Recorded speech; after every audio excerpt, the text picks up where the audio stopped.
Bienvenidos a Pura Vida Saludable, el podcast donde cada día aprendemos algo bueno para la salud. Tips de alimentación, ejercicio y descanso para que puedas afianzar en tu vida hábitos saludables. En esta emisión continuaremos hablando de carbohidratos con la nutrióloga Sharold Camacho, quien en 2 emisiones anteriores ya nos contó de los simples y de una parte de los complejos. Y hoy, como complemento, nos platicará de la fibra dietética. Si tú, como Luis y yo, quieres bajar de peso, este es un capítulo crucial, porque una vez que Sharold termine su exposición de qué son los carbohidratos complejos, nos dará pistas de cuáles carbohidratos preferir para tener una alimentación más balanceada. Así que quédate con nosotros para que conozcas esta información que te será útil para toda la vida. Antes de comenzar, les invitamos a conocer nuestro plan saludable ProInmune 21, que incluye 4 nutracéuticos de origen 100% natural que les ayudarán a afianzar buenos hábitos relacionados con la alimentación, la actividad física y el descanso, con el objetivo de fortalecer sus defensas y mantenerse en su peso ideal. Échenle un vistazo en www.narvartepuravida.com.mx. Pues ahora sí, vamos a saludar a nuestra invitada. Hola Sharold. Nos da mucho gusto tenerte nuevamente en Pura Vida Saludable y hoy sabemos que será un gran episodio. ¿Cómo estás? Bienvenida.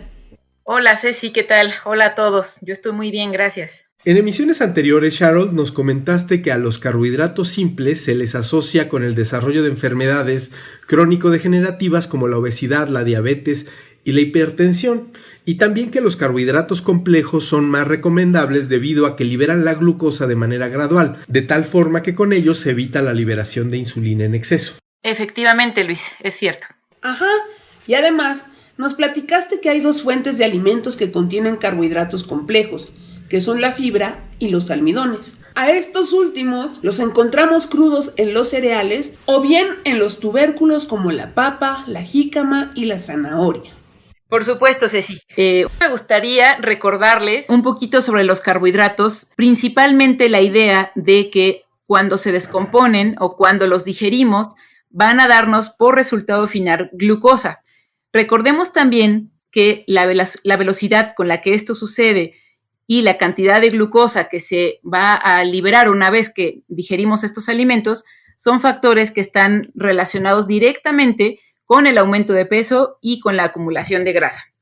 Exacto, que es el tema que nos interesa a todos quienes hemos seguido esta serie. Pero entonces, para entrar en materia, Sharold, cuéntanos de la fibra para que así tengamos el panorama completo.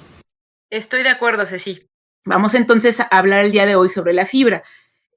La fibra, que se le llama también fibra dietética, es un tipo de carbohidrato que está principalmente en frutas y verduras y forma parte de los carbohidratos complejos. También se encuentra en algunos alimentos integrales como el pan integral, como las pastas integrales, el arroz integral y algunos otros alimentos poco procesados. Por lo que acabamos de mencionar, la fibra es considerada un carbohidrato complejo no digerible. Y también desde el punto de vista nutricional podríamos decir que es un carbohidrato que no va a proporcionar glucosa de la misma manera en que el resto de los carbohidratos lo hace. ¿Qué significa esto? Significa que es muy probable que cuando nosotros consumimos un alimento rico en fibra, esta pase prácticamente sin digerir desde nuestro estómago hacia nuestros intestinos.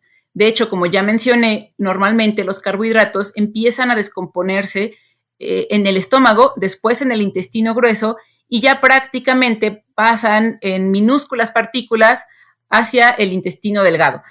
Caso contrario ocurre con los alimentos ricos en fibra. Esta fibra va a pasar un poquito como imaginemos este tipo de estropajos que anteriormente usaban nuestras abuelitas, que es un tipo de estructura que no absorbe mucha agua y no puede deshacerse fácilmente. Imaginemos que esa fibra pasa así hacia nuestro intestino delgado y luego hacia el colon. Una vez en el colon logra fermentarse. Ese tipo de fermentación en el colon lo que va a hacer es liberar algo de energía como ácidos grasos. La diferencia con la energía que se obtiene de los alimentos ricos en fibra, de la que se obtiene de los alimentos de carbohidratos simples, es que ese tipo de energía no proviene de glucosa, por lo tanto, no va a elevar nuestros niveles de glucosa en sangre. Así es que entonces la fibra se asocia a la reducción de padecer algunas enfermedades de corazón, algunos tipos de cáncer inclusive. También se asocia a la correcta función del intestino y, por supuesto, a la disminución de peso. ¿Qué es lo que queremos entonces o cuál es el principal objetivo de consumir alimentos ricos en fibra o carbohidratos que provengan de fibra? Pues es proporcionar a nuestro cuerpo, primero, una cantidad de fibra dietética que ayude a regular y a mejorar nuestra función intestinal.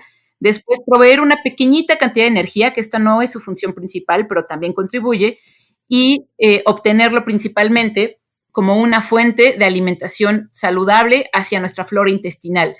Esto también es un punto muy importante que mencionar sobre la fibra.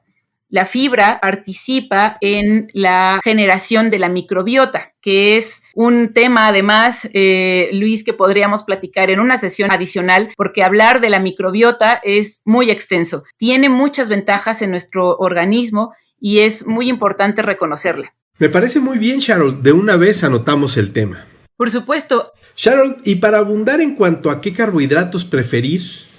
Aquí me gustaría retomar, Luis, la diferencia de los carbohidratos simples contra los carbohidratos complejos, incluso por si alguno de los que nos escuchan no estuvieron en la sesión anterior. Los carbohidratos simples son todos aquellos que van a darnos o van a liberar glucosa de manera muy sencilla y en los cuales podríamos decir que la glucosa está libre en el alimento, es decir, está ahí lista para que nosotros la absorbamos en nuestra sangre. Este tipo de alimentos son, por ejemplo, el azúcar de mesa, que acostumbramos a utilizar comúnmente, ya sea blanca, morena o mascabado. La realidad es que no hay gran diferencia entre una u otra. También aquí entra el piloncillo, entran las mieles, tanto la de abeja, la de maple o la de agave, es decir, mieles naturales o mieles artificiales. Todos los jugos de frutas, también sean naturales o artificiales, los refrescos, las bebidas azucaradas, los alimentos de panaderías blancos o simples, no integrales, quiero decir, pastas, panes, bollería, etc. Ok, esos son los carbohidratos simples, que liberan muy rápido la glucosa en sangre y por eso no son tan recomendables. Así es. Y por otro lado, los carbohidratos complejos son aquellos que tienen la glucosa de una manera en el alimento que nuestro organismo necesita descomponerla o procesarla un poco más para obtener la glucosa. En los alimentos complejos encontramos también a la fibra, que es de la que estamos platicando el día de hoy. Este tipo de alimentos incluyen principalmente frutas y verduras, pero también incluyen los alimentos integrales que mencionábamos al principio de la sesión. Y ahora sí, con el panorama completo, ¿cuáles carbohidratos preferir? Por supuesto, Luis, es importante lo que tú me preguntas para poder diferenciar qué tipo de alimentos elegir por sobre de otro. De acuerdo a lo que hemos platicado, entenderemos que los carbohidratos complejos, al liberar la glucosa lentamente, van a dar a nuestro organismo mayor proceso de digestión. Eso también nos puede hablar de mayor saciedad. Significaría que es muy probable que necesitemos consumir un poco menos de cantidad que de otros alimentos, o que probablemente no vamos a sentir hambre tan rápidamente. Para citar algunos ejemplos prácticos, podríamos decir, no sé, se me ocurre consumir un tipo de arroz integral sobre una sopa de pasta. El arroz integral va a tener al menos esa pequeña porción de cascarilla que no va a digerirse rápidamente, por lo tanto nuestro cuerpo va a tardar más tiempo en procesarla y eso va a darnos más saciedad que a diferencia de una pasta simple o una pasta blanca que sabemos todos que podemos comer grandes y grandes cantidades de ella y que inclusive muchas veces ocurre que con una pequeña pausa podemos seguir comiendo. Otro ejemplo práctico se me ocurre que podría ser cambiar la tortilla de harina por tortilla de maíz. La realidad es que, aunque es muy probable que ambas tortillas nos den la misma cantidad de carbohidratos, vamos a poner un ejemplo, 15 gramos, la diferencia va a ser que la tortilla de maíz, al tener una porción de fibra, va a digerirse más lentamente y esos 15 gramos de carbohidratos que ambas tienen va a convertirse en glucosa de forma más lenta. Eso evita que entonces la glucosa llegue de manera rápida a la sangre y que nuestro cuerpo rápidamente la guarde como grasa. Un ejemplo más podría ser también cambiar nuestros carbohidratos simples como las sopas o las pastas por algún alimento que proviene directamente de la naturaleza. Me refiero a la papa, al camote, que aunque aquí en México se acostumbra a consumir dulce, también hay muchas recetas para consumir camote salado o como puré de papa, y también podría ser inclusive pues guarniciones de verduras. Muy bien, entonces definitivamente la idea sería que nosotros seamos capaces de reconocer cuáles son carbohidratos simples y cuáles son complejos, porque de esa manera podremos seleccionar mejor nuestros alimentos. Sharon, y en ese sentido, ¿cómo se vería un plato balanceado? Un ejemplo práctico podría ser que imaginemos nuestro plato de comida, un plato habitual. Dividimos el plato a la mitad y esa primera mitad podríamos llenarla de carbohidratos complejos. Me refiero a ensalada, me refiero a verduras crudas o verduras cocidas. También podríamos imaginar aquí una sopa o guarnición de verduras, algún tipo de carbohidrato complejo. Una cuarta parte del resto que nos falta del plato se debería de cubrir con carbohidratos simples o podría cubrirse con carbohidratos simples. Aquí podemos imaginar ahora sí nuestra pasta, nuestra sopa de arroz o inclusive un poco de pan o tortillas. Y el último cuarto del plato podría o debería corresponder a la proteína. Preferentemente la proteína debería de ser de origen animal, pollo, pescado, incluso un poco de res o ocasionalmente lomo de cerdo. Y, por supuesto, si ya especificamos un plato vegetariano, pues quizá estas proteínas podrían provenir más bien de una fuente vegetal. Pero esta es una forma de imaginar un plato saludable de una forma general. Esta información es muy valiosa, porque siempre hemos escuchado que hay que comer de manera balanceada los 3 macronutrientes que nos comentabas: proteínas, grasas y carbohidratos. Pero muy pocas veces oímos que no todos los carbohidratos son iguales. Y por esa falta de información es que muy fácilmente podemos agregar a nuestro consumo diario carbohidratos procesados que hoy sabemos son los que más fácilmente nos llevan a un exceso de glucosa en la sangre. Si los identificamos, podemos elegir los mejores para nuestra salud. Así es, Luis. Son maneras en que podemos disminuir nuestro consumo de productos procesados y reemplazarlo por productos frescos o altos en fibra, ¿no? Como principalmente, repito, verduras, frutas y almidones poco procesados. Ahora que los escucho, se me vienen a la mente un par de temas que pueden ser muy interesantes para futuras emisiones. Por ejemplo, ¿por qué algunos productos procesados, como el pan industrial, no son tan recomendables si el trigo, de donde viene la harina, es un carbohidrato complejo?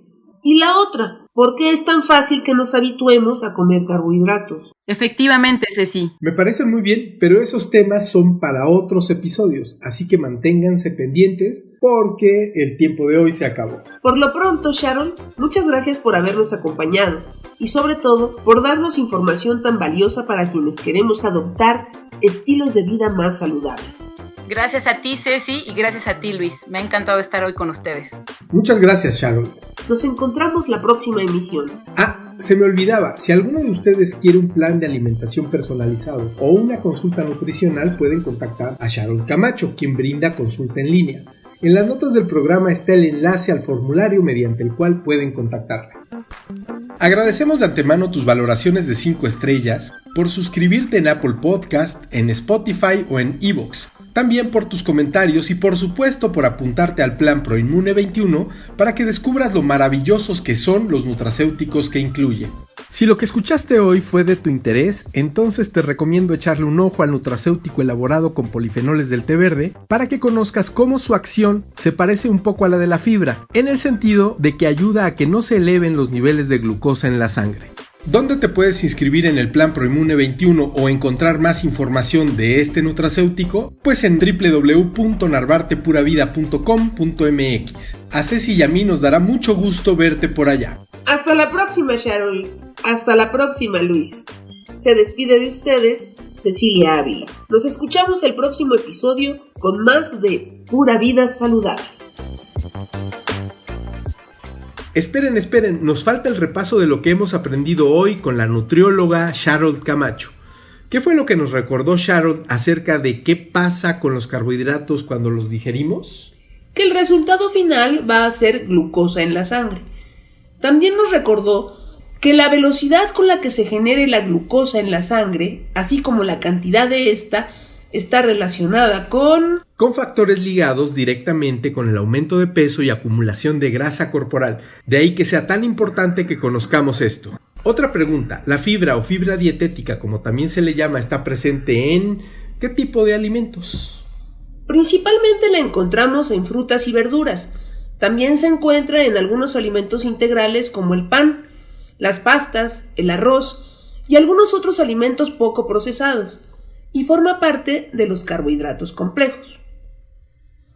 Otra pregunta esencial: ¿por qué la fibra dietética no eleva tanto los niveles de glucosa en la sangre? Porque cuando consumimos un alimento rico en fibra, es muy probable que ésta pase prácticamente sin digerirse desde nuestro estómago hacia nuestros intestinos, y ahí, si bien libera un poco de energía, en realidad no es energía proveniente de glucosa. Por lo tanto, no dispara los niveles de insulina, y eso es bueno para controlar el peso y evitar padecimientos como la resistencia a la insulina y la diabetes. Una pregunta más. ¿Qué otro beneficio ligado con el control de peso nos aporta la fibra? Que nos da una mayor saciedad.